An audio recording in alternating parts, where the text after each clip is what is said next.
Hello, my friends.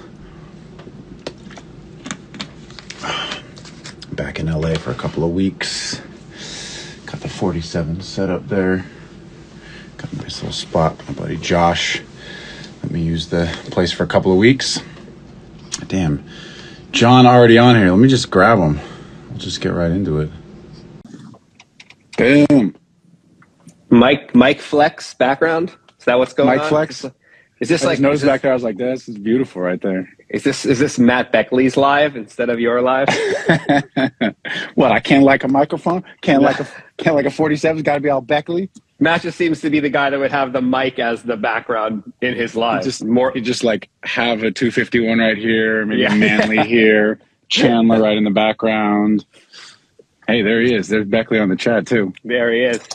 What's the name of the mic? The mic is a Neumann U47 from the late 50s, I think. I think it's one of those new USB mics. Yes, that mic right there does not connect USB into a computer. There's an old-ass power supply and a bunch of other stuff. How you doing, man? Doing all right. Yeah, you working hard? Yeah, I am. And I'm just, as you know, but I'm getting over a cold, so I'm like a little coffee and nasally. But I went to the gym 2 days in a row, and I think I'm almost back to normal. So I'm ready for you and I to get in the gym together. Yeah, we can go be gym buddies. Maybe we do it. I was actually going to hit you about that. Maybe we do it later this week. Not do it at the weekend, but maybe beforehand. Go do some deadlifts. Yeah, probably a deadlift on Thursday. Probably not live stream it on the LiveWithMattRad. No, put it on the Discord. There's a nice little health section on the Discord where people talk about nice physical health, mental health.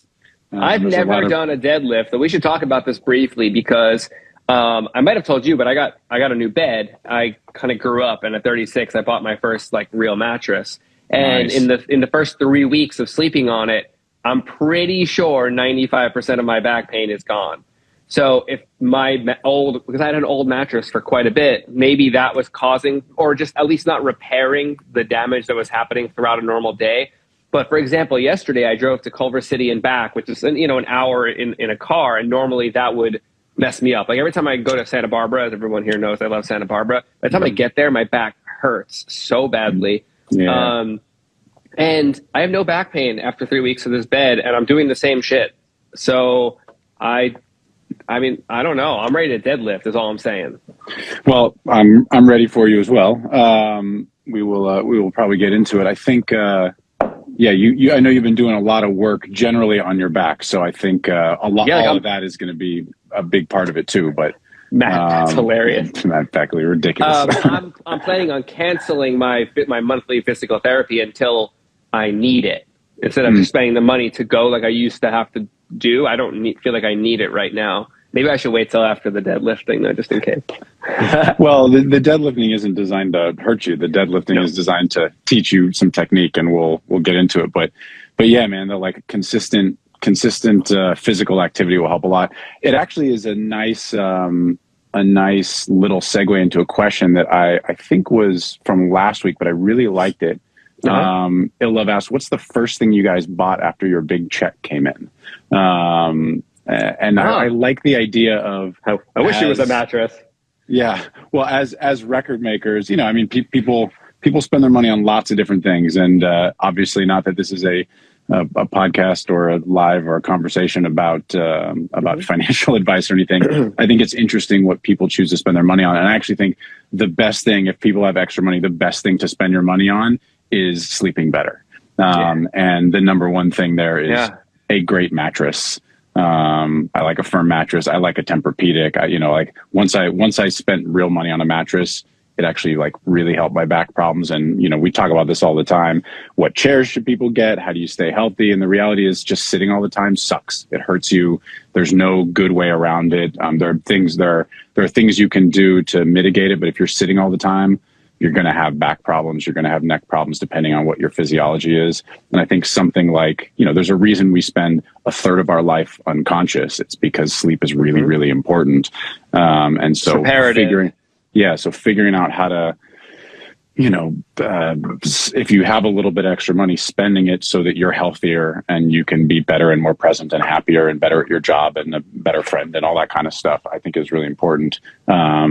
that being Yeah. said, it's fun to spend money on stuff. I was just gonna, do you want to answer that at all? I mean, I'll answer it in two ways because my most recent big check bought me the mattress, and not to mattress flex. I'm not going to say how much it cost, but it was basically the size of the check for the album that I did. So my last big check bought me the mattress, and that's probably a decade, no, 8 years since my like quote unquote first big check. Your that first break, kind of to answer the question, which would be, I moved into the loft that you guys see me in with that check. Like that check bought me the attack wall, my VLCs, and a new computer. At that time, it was the first MacBook Pro that was just like super smoking, with the flat screen on it, like where it started to look sexy instead of some like weird, whatever one. So the first check, boringly bought me all the gear I needed to occupy this new space as a recording studio as well as a mix studio. Because at that point, I needed preamps and the links for inputs so I could run them as recording preamps as well as I use them today, which are hardware inserts for EQ and reamp purposes. But the first big check was a publishing deal and got me a bunch of gear to get me started, and then a few months rent to feel confident being in the space that I really couldn't afford but fell in love with and needed to make happen. I love that answer. I think when I first made more money than I needed to just like pay rent and survive in late 20s and had my first couple of bigger things, the first thing I did is I started going to breakfast every morning. Mm-hmm. I was like, I'm going to spend an extra $25 a day to sit somewhere, have some pancakes and some eggs and some tea and read a little bit or listen to mixes or whatever, and not have to clean up and not do that. I spent it on making my life easier. Great. I don't buy a lot of expensive things that aren't useful to me. For the most part, I didn't get a fancier car for another like 6 years or something like that until my Toyota Camry broke down. But spending money to make the workflow better, make the life a little bit easier, make things a little less stressful, sleep better, all that kind of stuff it's probably not the exciting answer that this person was. It's like, I fucking bought a car, baby. Woo, I bought a got pancakes. Got by the way, carbs in the morning. I love people who do that too. Go out and just buy a iced out Cuban link, just going crazy. I love that shit. Yeah. But I prefer to just like spend money on food and sleeping better. that's just my personality. Already doing that. And travel, I guess. Just because that's what I've always like cared about since I even made my first check, like whatever that was. It could have been $300, and I was at Alcove in Los Feliz buying a more expensive omelet than I could make at home. So I actually, that's probably my first answer too. I love your answer. I would add one more thing that maybe you could tag onto as well, which is, for a long time, up until the last couple of years, where it has now probably solidified in this bed purchase, I've pretty much got everything that I think I need in my space. The wants are like maybe more wine and champagne purchases every now and then, but maybe I should also hold off on those too. I've been investing in my career or reinvesting in my career up until very recently. I don't do that as often as much because I don't need to, because I have all the things that I use on a daily basis. I think that's been my prerequisite. We've talked about it a lot when it comes to analog gear. It's everything that I use on a daily basis. Besides like a microphone closet that I don't really want to get rid of, just being an engineer, there's a couple of pieces that ribbon mics mostly, and the one tube mic that I love that I have. I don't want to get rid of them. I don't really use them. What's the tube mic you have? It's a C12 clone. It was AKG called it the Tube. I think it was in the late 60s, early 70s. That, So before they did like the green one, I forgot what that one's called. It was a better C12. Yeah, it's a sounds really fucking good. It's like a really good C12 clone that AKG made themselves. Nice. And it's been customized and it's really fucking good. So I keep that and my ribbon mic collection, and other than that, I don't have anything I don't use. So besides a plugin here or there, if someone's using it and I think it's tight, or Raul hits me and it's like, yo, dude, you should try this new thing, like I'll buy a new plugin. Other than that, I've been investing in my life more recently, whether it's my studio / home, my sleep, my health, the supplements that I take that I'm really picky on what. There's not that many. Just regiments, just travel, even texting you about, a New York thing where I was like, damn, that's like, maybe that's a little too much to spend right now. It's like, fuck it. Like, that's what I make money for. Like, what are we talking about? Like, I want to go be in New York when you're there. I'm going to go to the US Open. Like, I want to go do these things and live, because I have this battle with investing in my time. It's a struggle I've had for forever, which is, what's that next gig going to be? And I don't really know how to separate that yet. I'm just admitting it. Like, hopefully I'll outgrow it, but I'm 36 and I haven't outgrown it yet, which is, now in the way my brain thinks is like, oh, well, if I'm in New York, I'm probably could like have access to a studio. I got homies there. Yeah. You're justifying a trip because you might be able to work a little bit, and you don't want to miss out on potential work. And we all have that feeling of like, I don't want to leave for too long because there might be. But that being said, like, that's part of why I think subconsciously I've gone nomadic, where I'm just bouncing in and out of places. So it's like I have a limited amount of time. I have to focus the time that I'm around, but I'm also not going to be there for like months and months of momentum in a place, which I know that I'm losing out on things for that. But the other aspect of it is it's focusing me, and but they're, being in one place has advantages, and moving around to different places and seeing people has advantages too. But I think we all think about that, like as people who are entrepreneurial fundamentally. Like, we don't have a boss, we don't have a regular gig for the most part. So it's like, all right, where's the next work coming from? And figuring out how to live a life like that is very challenging. To break down a little bit of the self and lifestyle investments, for those of you that have seen my studio and my home, there's it's a one open space, but there's different rooms and spaces that I try to make feel cohesive and have some sort of coziness and compatibility to them. And every check that was quote unquote big, I would start touching another room or another space and building it out. I didn't like temporary furniture, so I just had a big open space, and then I would fill the gaps with when I got a check in. And that was the investment in myself over the course of, I don't need any more gear. So, okay, well, what are these, stools look like for this island that I'm going to get? Like, those kinds of things to maximize the social capacity of the kitchen, the comfort level of the dining room, and all these things that felt more like a representation of me than my mixes in a lot of ways. And I'm still struggling with that identity balance of what's in the mix and what's not. I mixed a song last night and then finished it this morning just before getting on here. It's one of my favorite mixes in a while for my homie Keto. And man, I'm obsessed with this mix. Like, her and I have a good rapport when it comes to, like, she gives me headroom and gives me room to breathe and do my thing. But also she has such a thing that's locked in, and my role is to kind of maximize the bounce. Her grooves are really interesting and very UK based, like, snare patterns, and really interesting. And all the percussion is super, super intentional. And like, I'm obsessed with this mix because it sounds like me, but it also just sounds like Keto, right? Like, but it sounds like what I want music to sound like, right? So I have this identity locked into that. And then I have another project that I'm working on that I love. Also, I love the artist. He's a friend. It's a big record gonna drop. And by like mix 15, I don't really hear me in it that much anymore. Like, I don't, we're just noting to death everything. And I'm not saying it's getting worse. I don't by any means think it's getting worse, but I'm not in there anymore, and I'm equally happy with the result. Like, I don't necessarily care. And that's new for me. And that's worth investing more time in, understanding how to let go of the emotional, attachment to, well, things in general, but songs that are not theoretically mine. Like, we touch on this a lot in other ways, but when I really live it, the juxtaposition of like these two examples that I have, this is going to happen for the rest of my life. So why fight it? Why wonder what it is? Just accept it and move on when those are, and not take any of them less seriously or more seriously than the other.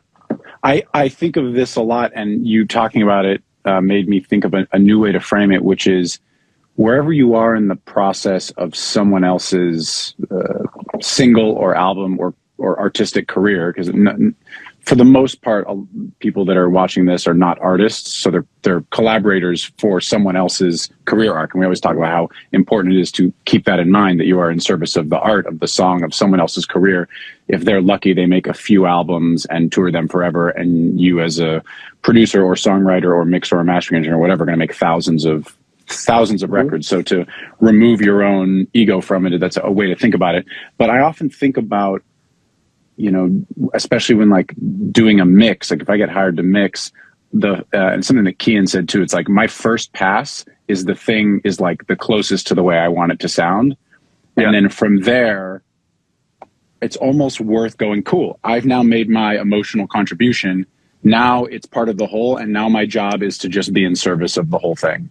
And sometimes you want to pull in your taste if they're like, we can't get this right. What do you think? Can you make this bigger? Whatever. But when it turns into like layers and layers of notes, just remove the part of you that made that first mix, because that was your emotional contribution. Just like if you were the songwriter and then somebody's going to go produce it and then they might rewrite something and then it's going to be mixed. Like if you're the songwriter, great, your part is now done in the process for the most part. Same thing with the mixer, where it's like you do your mix or I do my mix. I'm like, this is like really how I want it to sound. And then, you know, the process is I may be participating in terms of doing logistical things, but my like emotional creative part is over. And for whatever reason, I think that idea helps me, you know, not feel upset. I learned what I do. I learned that sentiment about a decade plus ago from having lunch with Spike Stent, because that's his mentality. That has not helped me in the past decade one bit. First pass is my pass has not worked for me. Like I say that and I live by that. Well, maybe that's keep what saying I it do. out loud. I'm going to keep saying it out loud. But one of the greatest mixers of all time told me that at a lunch, and I was like, totally, I'm going to start doing that. And you know, and I still do that every mix. I feel that way about. But sometimes, actually, a lot of the times, when that isn't met with the enthusiasm that I'm hoping for or anticipating, like maybe an ounce of, I tend to read the feedback and then go, oh yeah, they're right. I kind of missed on this one. You know, like let's go. You know, like I went way too far. Like that was a hell of a job, John. Like I went really crazy on that one, and not in a good way. Like why did I put so much low end in this like funk record with, you know, such up tempo tight drums? And I'm like, let's fucking make it bang. You know, all like, the 50 cycles you can put in there. Oh my God, I do that all the time. Like that's probably my biggest mistake that I'll admit to, is that I try to get a maximum amount of 20 cycles in every mix possible. I'm the opposite of I filter all the way up there. You know, like I'm like, can we get 12? You know, how much can we extend the low end? Yeah, and I think that's why I love this keto thing, because with headroom and with the bass sound that she chose and how she like delicately arranges the sustain of her bass and kick combo, like it's literally perfect, that I was able to like get a shit ton of 30 hertz and below, and it's just clean. Like it's just moving the floor, but it's not hitting a limiter. It's loud. The mix is loud, like more than loud enough. I'll argue it's like a -9, which is like louder than I would go with this kind of record, but it just feels right. It's probably just because the density of low end and the bounce is there. So I know it's possible, but that's a production thing. That is less a mix thing and more of a production thing, giving that room for that space for that low end to breathe. It's not really a mix thing, but I try. That's your favorite thing ever. I know. I love it. Well, because when it feels right, when it hits right, it's unlike anything else. And it's very noticeable. And a lot of my like engineer conversation DMs that I get is on a mix that I've nailed that. It's like the thing that people can point out most, and it's not often. It's when I nail that thing and it works with the record, that's a very special thing. And that used to happen all the time. Now it's few and far between. Yeah. Meaning with other mixes, not with me, with other great mixes. I wanted to just put a little tag on something you said before about you do a mix and you think it's amazing and then you don't get the feedback that you expected and they give you a bunch of notes and you're kind of like, I think they're right.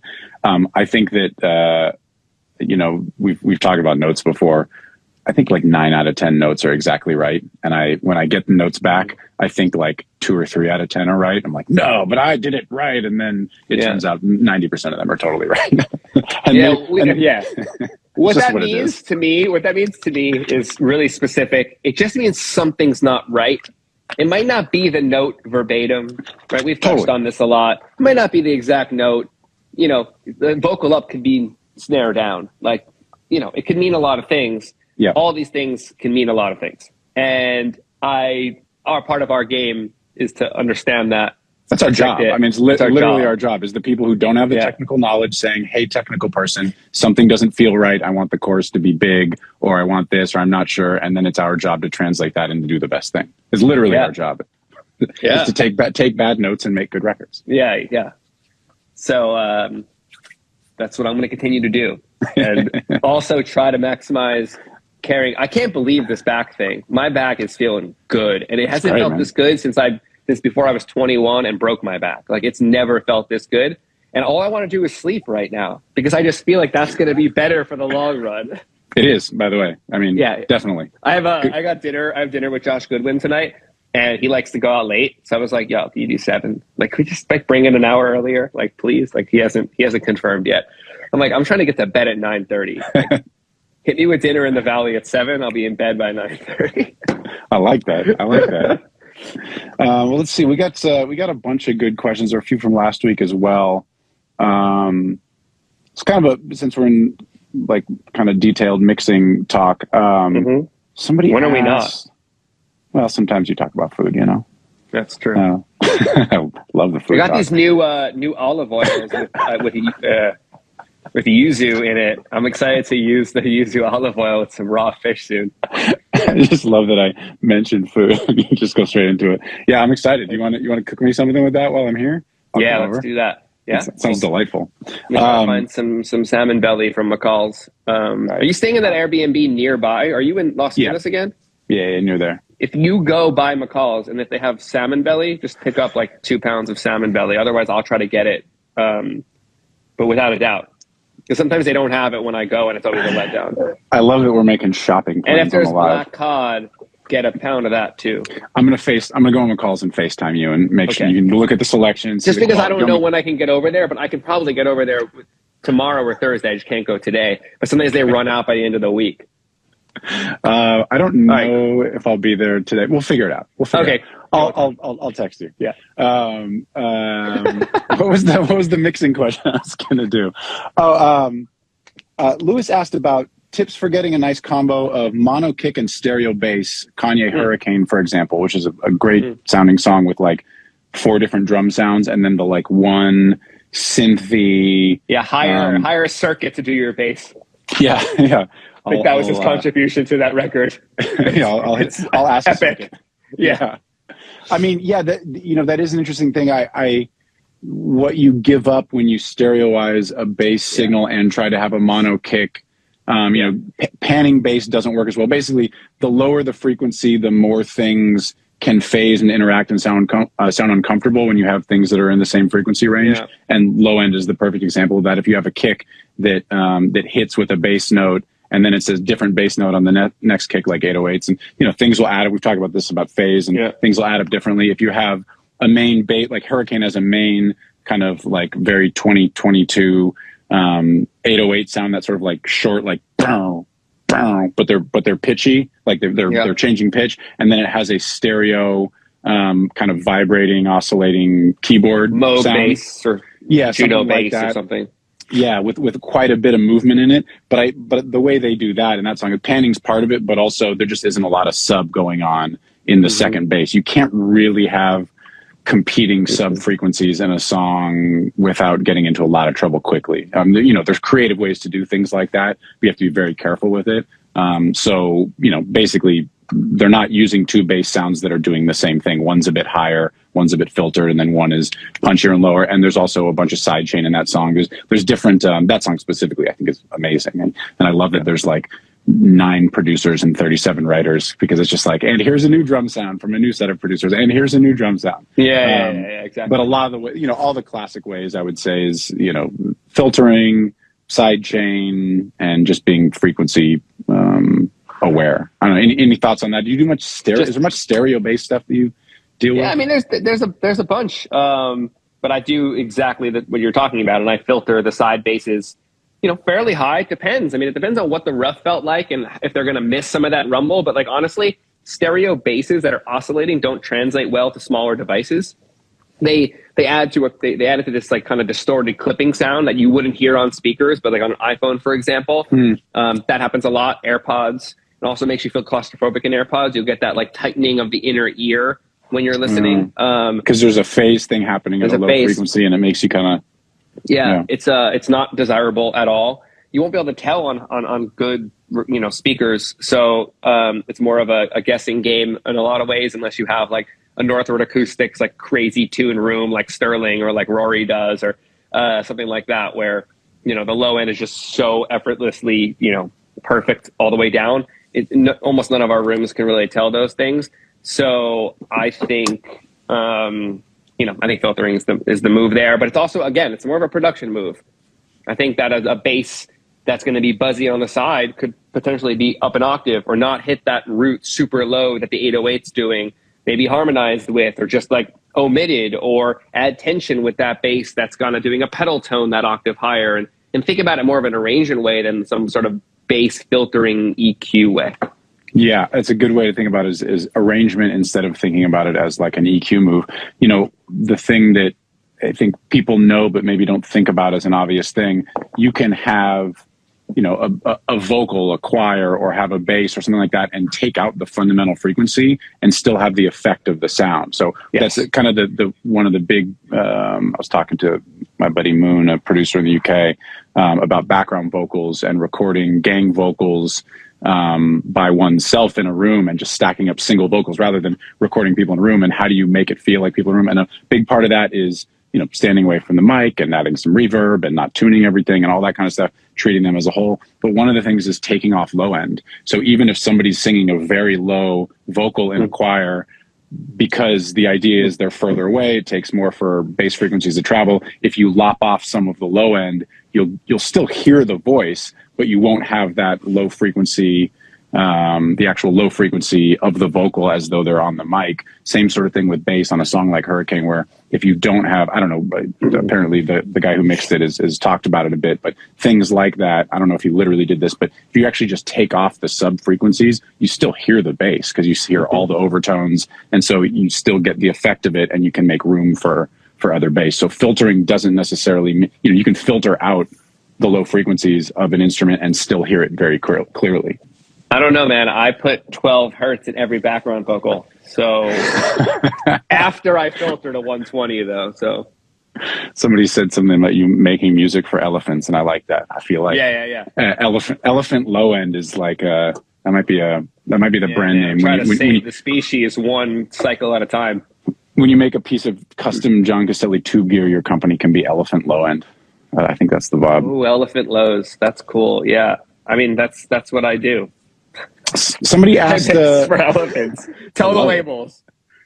Somebody asked a question about mix bus processing or mix processing for Atmos. I think you mentioned this before, that in order to do it, you would have to have lots and lots of outboard gear. It's impossible. There's no such thing. There's no such thing as no mix bus in Atmos. You'd have to do it. Every object is individual. There's no summing of the individual objects even in the render. The render is outputting the objects individually. Oh, interesting. Yeah. Okay, cool. Well, that answers that question. But the conversation could go a little bit deeper into how do you kind of replicate that sound that is in the stereo mix. From the mix bus potentially. From a mix bus, because the mix bus is generating a lot of that glue or cohesion that people are assuming is a good thing. I often hear it as a terrible thing when you're next to the Atmos and you have the headroom, and how it translates later with normalization algorithms. It's incredible. The difference, the way it outperforms the overly loud stereo. Just a lot of limiting and saturation, which is what you're doing on a mix bus, but almost doing it like an option drag of the plugin. So you're doing a lot of the same as if you were doing the same setting on the mix bus on everything. You're doing relatively the same amount of reduction and glue to the already balanced stems from either myself, the mixer, or someone else's mixer, to maintain the integrity of the balances. We start panning them outward or downward or forward or upward, whatever we're doing, and then I'll option drag a limiter, maybe the Faraday or the tube or the tube saturation, and I'll do a lot of the same. So it gives a similar presence and focus that the mix bus was doing. So there's a lot of drag and drop. That makes sense. Let's see. Have you ever used the Ozone Master Assistant? No, don't know what that is. I think Mac asked this question. I think it's the thing that allows you to basically, Ozone will do its AI sort of replication. You give it a reference track. I think you can probably do it another way too, but you can give it a reference track, and it will essentially try to match the EQ and loudness of the track. It always creates. I've done it a few times just to like see what it does, and it always makes it sound insane. But there's something interesting to learn from it sometimes. I find. So like, okay, Go. I want my mix to sound like Hurricane. Don't know why I would say that, but say I did. I am then going to input that EQ curve and mastering curve on like the Without You mix for Kid Laroi. Yeah. That's what it would do. Like I'm going to take an acoustic mix and then I'm going to take Hurricane and I'm going to make it. Now Kid Laroi sounds like The Weeknd. It's like a crazy thought. Well, see, that's why I think that's actually where I think it's interesting. I mean, this is, coming from more producer standpoint. It's like when I'm doing a rough mix of something and then it's almost like, let me just match this like weird acoustic thing to a BTS song and see what craziness happens to it. It's almost like let's see what it does as a creative tool. I think trying to make your mix, try to AI your mix mastering into somebody else's mix, it's not going to get you the result that you want, but it might. But there might be interesting things that it does that teach you. I mean, again, it's like when people started using auto-tune, it's like, oh, we don't want anybody to know. Let's subtly change the pitch of these. And then at some point, somebody turned it up to retune speed 0, and they were like, what a cool, interesting thing. So I think there's all of these things can be used as tools. I think in terms of getting your mix loud and mastered nicely, I don't think Master Assistant is going to solve that for you. What if we found out that Serban's secret, I think I figured it out just now. What is it? Is he matches every mix to his Teenage Dream mix. That's a good mix. And it's a great mix. And it just works. Like imagine that actually was his thing. We're like, whoa. And he mixes every song in 10 minutes and it just sounds like magic because AI is that crazy. I don't disagree that this is like potentially the future, but if I break that down, I can imagine what it looks like. I've seen EQ matching before. I've done that with Ozone on like a bass sound versus a kick, so you can see where the kick and bass are elementing, and then you can reduce and boost in the same. I never do that in mixes, but I've done it just to learn the tool. They're good teaching tools for sure. Yeah, I understand that. Now you can just look at Pro Q3, open up both, and you can just visualize it, whatever. But what I'm visualizing is a bunch of EQ points that match and then cause phase, right? So when you're getting these crossover points, you're starting to lose punch because you're reducing in the same place that you're boosting to like remake a sound. And I think there's a lot more harm that could be caused by doing something like that than gained. But I'm trying to see it from your vantage point, which is, okay, well, what is it showing? What is my mix lacking compared to that? Now, is it an arrangement thing? Do we need to go back to the production? Or that's what I do almost every time I use it. Do I do that to the synths only and then make the synths like nail it at 5K? It's like, wow, that sounds like this record now. I thought I was, needed to be warm, but actually it should be more like this reference point. Then you get into the conversation with the, then it's so much different than the rough, but we were going for that anyway. Like you can go both ways, but I do like that tool. I should look into it.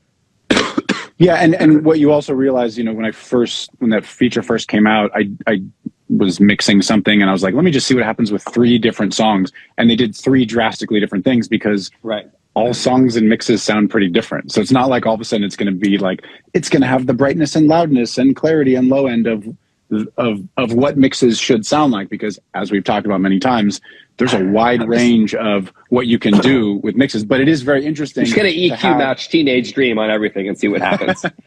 I'm going to start doing that. I think I have an MP3. The other thing too is you have to have an MP3 or a WAV file or something to reference against if you're using a reference track. Oh, and since everything's streaming, I have to go. There'll just be a bunch of aliasing up top that just like makes everything want 20 dB more and 12K. oh my God, this is incredible. This is what people are doing. I love No, I sorry, it doesn't have to be MP3. It has to be an audio file. I don't know, is that MP3? But because everything is streaming, you can't like run Spotify into it. So you actually have to purchase an audio file or go into your hard drive and have an actual file. I love aliasing.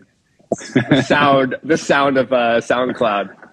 Well, that's why it will give you extra crossover points just to fuck your phase up and make it great. So anyway, there's some thought on Ozone Master. Oh, fuck your face up should be track 3 off my EP that I'm working on right now. Let's do it. We'll put 9 mics on the same source. Fuck just your blend them all face together. up. Fuck your face. Sorry. Let's see. Oh man. Oh, are you still? We haven't talked about this in a long time. Joshua asked, do you get the kick and bass as loud as you can first and then build everything around that? I guess he's asking about, yeah. To me, I think. No, I don't. I'll let me give a quick answer and then you can give your more, you can give your more in-depth answer.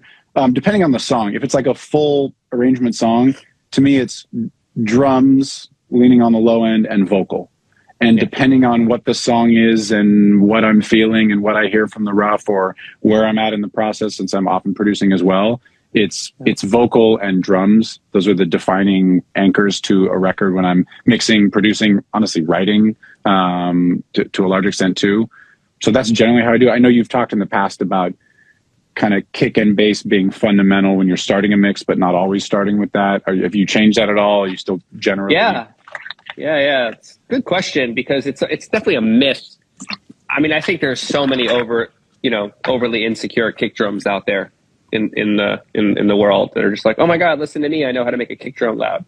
Like, I think that is a very common thing right now in not even just in hip hop, just in mixes overall. It's like, oh man, that kick sounds great. Wow. Where'd you get that kick? It's like, okay, like, is the song good? Is the vocal, right? Like, I'm just having a hard time with it. I know how to make kicks knock. So I guess I can talk about this from a step back, from a, 100,000 feet view. I love kick drums. I think if you have a weak kick drum, then you're not going to compete. So I think there's a level of, yes, we need the kick to be loud. If you let kick hit 0, then the minute you put your vocal in, it's going to start your mix bus. You're above 0. Clipping. You're above 0, right? So I would argue that you shouldn't. I don't know where my kick hits. When I bounce stems out, now that I'm bouncing stems because I'm assistantless for another week or two, my kick's hitting 0 after the clipper, after my mix bus. All my stems are hitting 0. So I'm probably not the best person to give advice. I read some like stoic Instagram posts today. About we're all wise. Oh, it's the waking up post. Something about we're all wiser. We've all given our best friends some good advice and not taken it ourselves. Like, I'm here to give plenty of advice that I don't offer upon myself. And I hope you all learned something from it. Yeah, the things we talk about. But if I were to have opinions, we struggle with as well. Yeah. But if I were to tell you the truth would be when I finish a mix, if I were to take my mix bus off, hitting my converter, my kick hits -6. So that gives me 6 dB of headroom that if someone needs the vocal up, that can happen, right? There's room for the vocal to be a bit louder because of that headroom. That might make the overall LUFS of a mix louder than I want, but that's not, whatever. Like that is what it is. But I would say that if you took off my mix bus, I'm probably at -6 on a kick drum. So I would check that. I don't know how that winds up translating to a loud mix necessarily, because like everything changes when the clipper and the limiters or whatever you're using and compressors are going. But I hit -6 clean on almost every mix that I do, and then I'll adjust from there. And that's not only a level thing. Remember, that also is low end EQ, and I go heavy on my low end EQ on the kick, so the kick has to theoretically be quieter. And then a lot of times I'll make up for that level by adding some mid-range knock somewhere, wherever that wants to be, whether it's around 300-400 or 7 to 1K, like whatever that is, that makes up the audibility of where that knock is going from. But I might have to lower the kick volume in order to get my EQ to be more to the taste that I want. So it's audible, but not overly loud. And that's what I'm talking about. The insecure kick drums are just loud kick drums that take up so much space, and you can hear it ducking the mix every time it's happening. That's not sidechain. that's an error, and it's not energy. The energy is coming from the competition of the vocal against that, maybe, but there are ways to do that without like forcing it by clipping. I just don't understand. Sometimes that shit sounds tight to me, but I know what you mean. I get it, but you can get that from clipping Fruity Loops with your drums. Like, you don't have to get that by, hitting 0 with the vocal like clammed up against it. I don't know.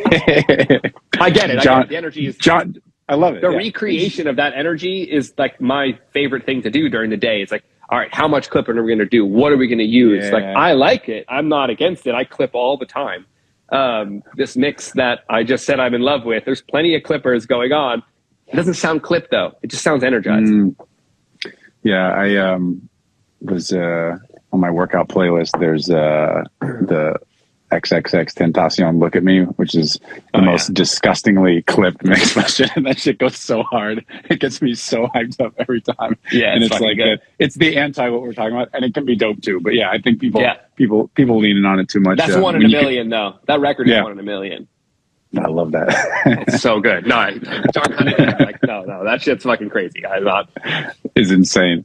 But I guess what we're talking about, just to round this off, would be that more than not, I think this approach is going to work to appeal to more people sonically. That sound is very ingrained in a very specific realm of the creative process, and that's not an after the fact decision of like, hey, I need to do this. To be translating to lots of different systems and on commercials and things. And I bet it sounded like that from the first day.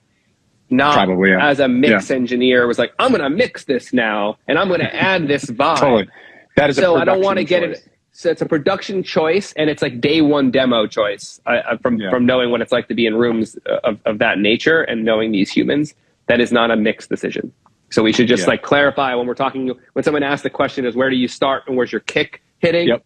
That's determined by the production most of the time.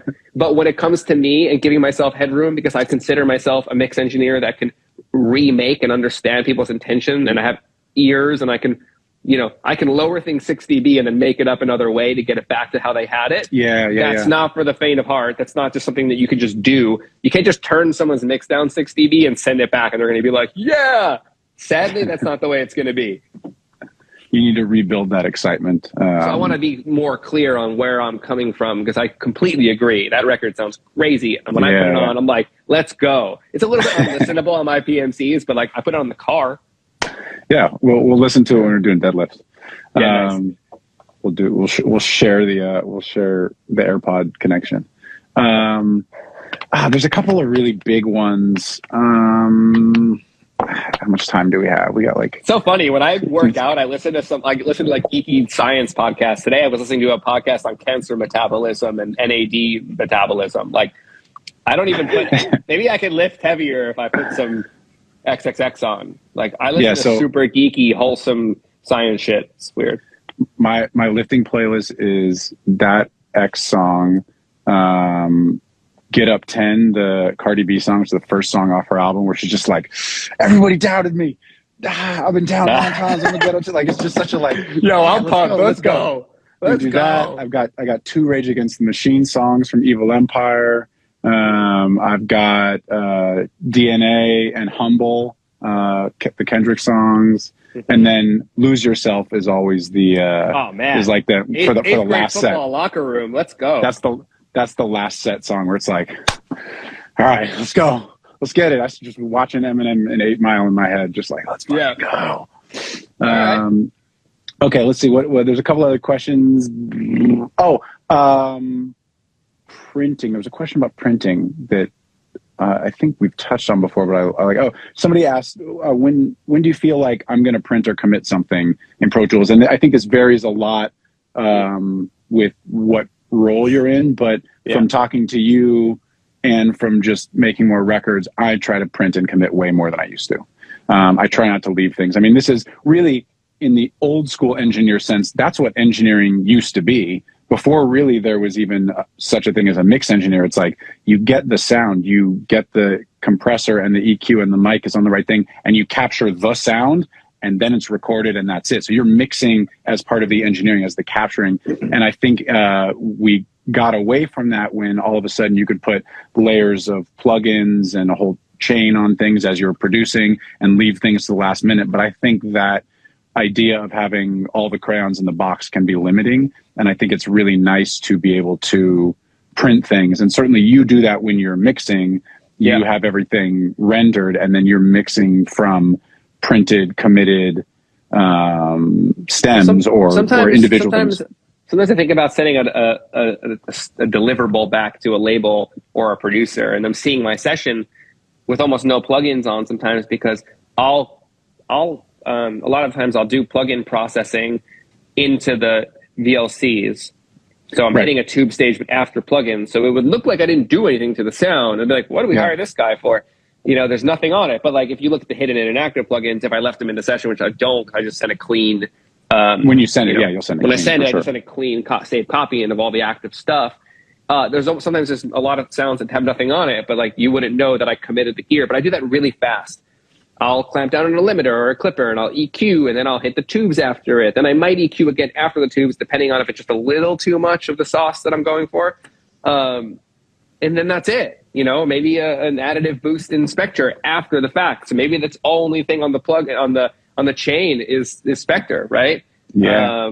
And I think that's the move. I commit all the time. Like I do it on vocals really quickly. Because I don't go hard on analog compression, for example, or anything.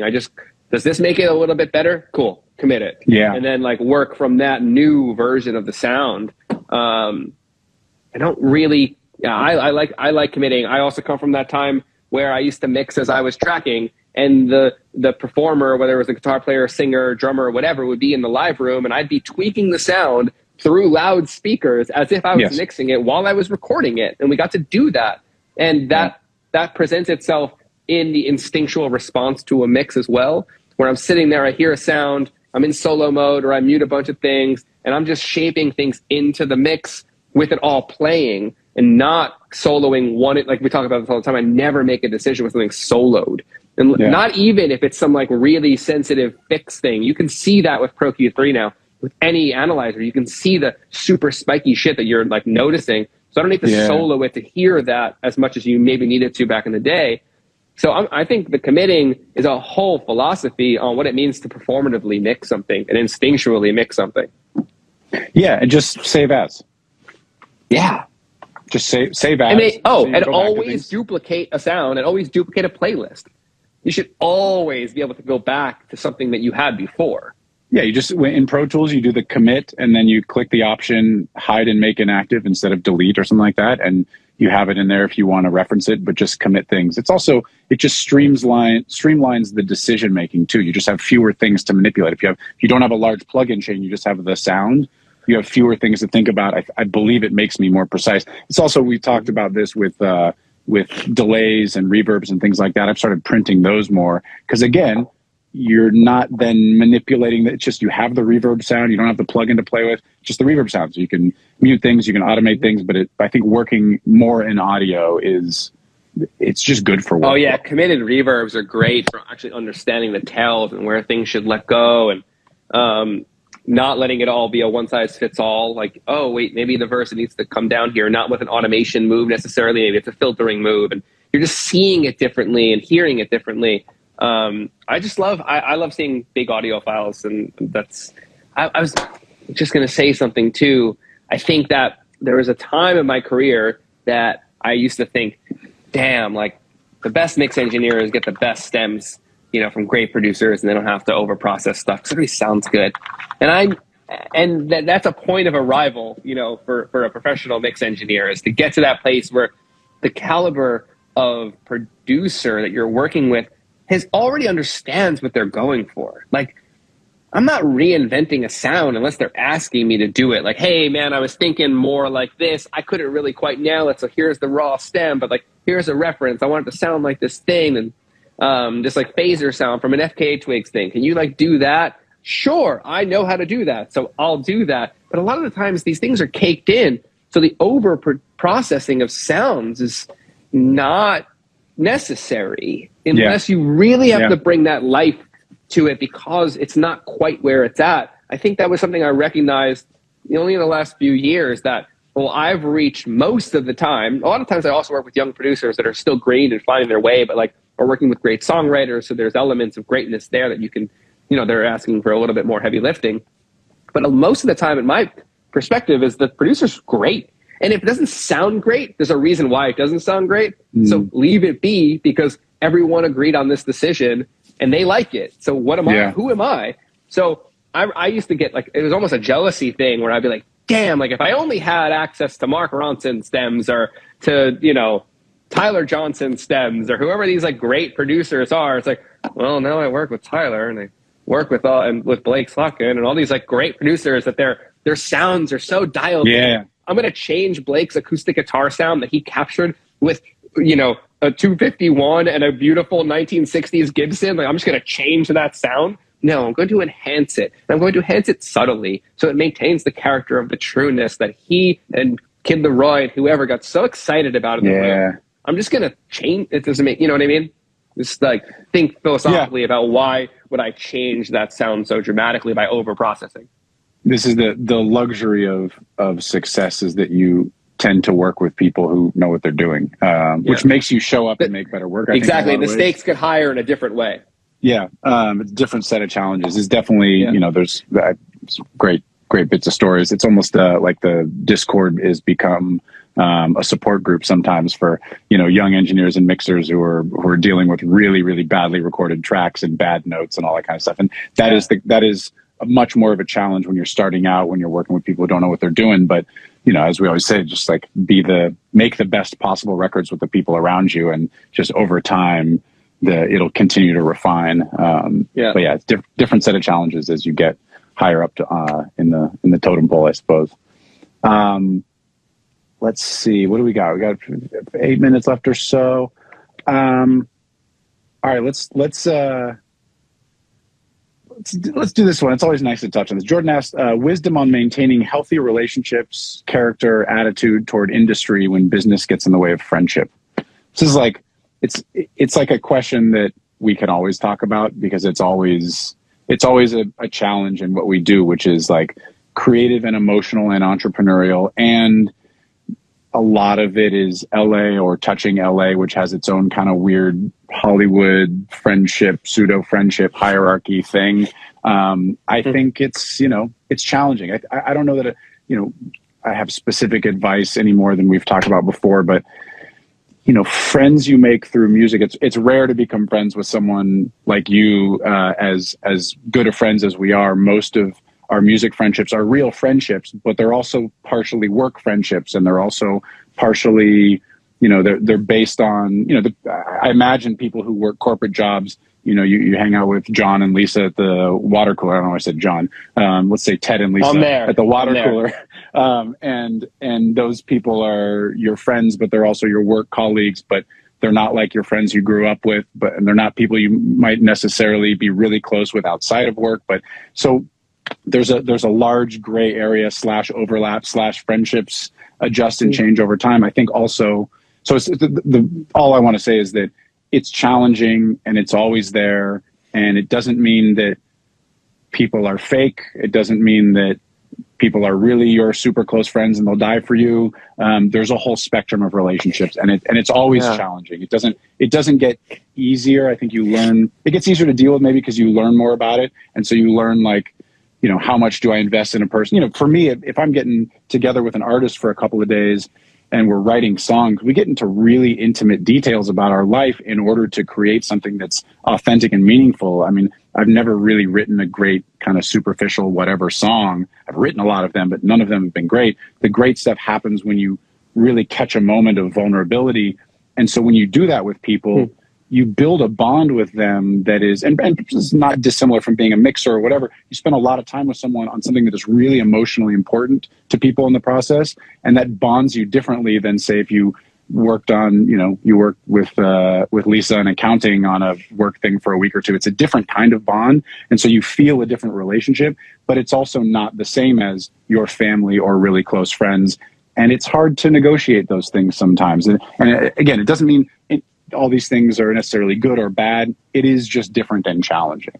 That's was just some thoughts. I don't know if you. No, that's great. I wonder if how I could find another way. We've talked about this a few times, trying to find another way into this.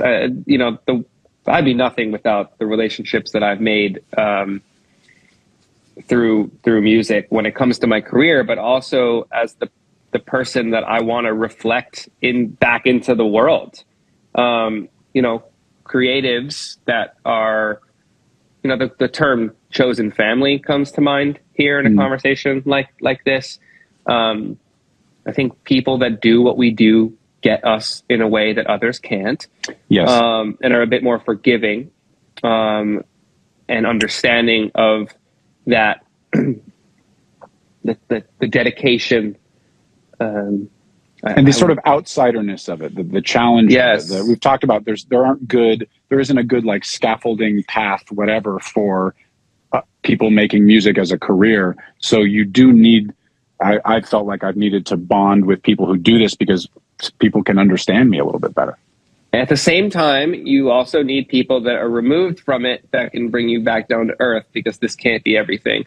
And, the idea that David White, that I love reading and listening to, talks about and I'm trying to really understand this, and I'm not quite there. I'm probably 5% of the way into understanding the difference between ambition and it turning into vocation at some point, where at some point ambition, never-ending ambition, probably turns to loneliness.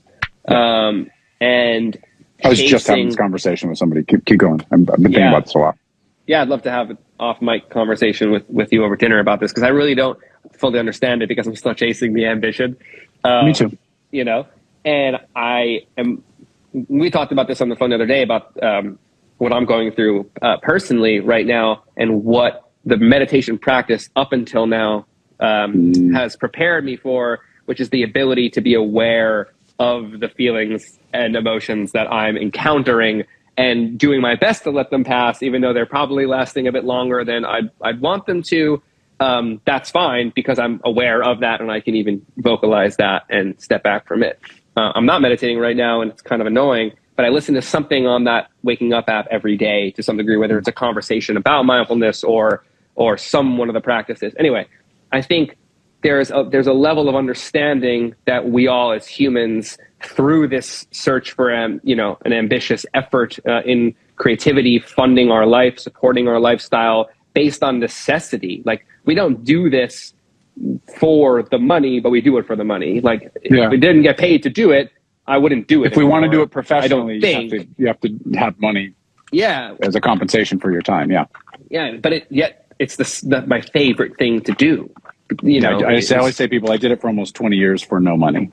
So there's exactly the same, or negative money, like hemorrhaging money in order to continue to do it. Yeah, for sure. So the friends and the relationships that come in are validation points, letting you know that, for example, I have way more successful friends than I am, and I'm high on the list of what it would seem like to be a successful engineer, but I have friends that are way surpassed me financially, catalog, desirability, and that just inspires me. That just validates me in saying that, like, there's still time, right? Like, my path has always been longer than others, and I don't care. Like, I don't lose sleep over the fact that I'm a little bit behind other people. I just continue till I have arrived at the place that I think I could arrive at whatever time, right?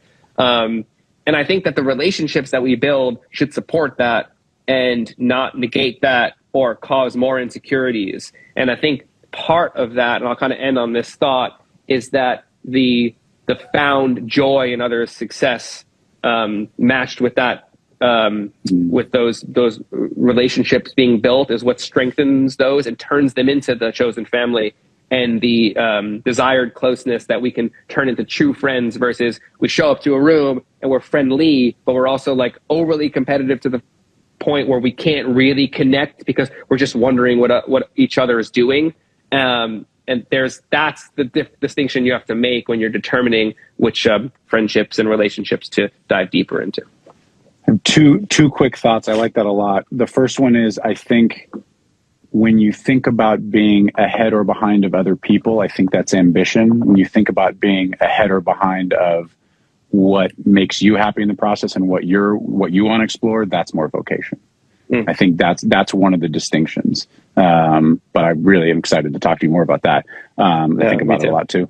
The last thing I'll say regarding friends and business and industry is that I believe it is the case that almost everybody I know has had some falling out with people they've done music with and gotten very close with.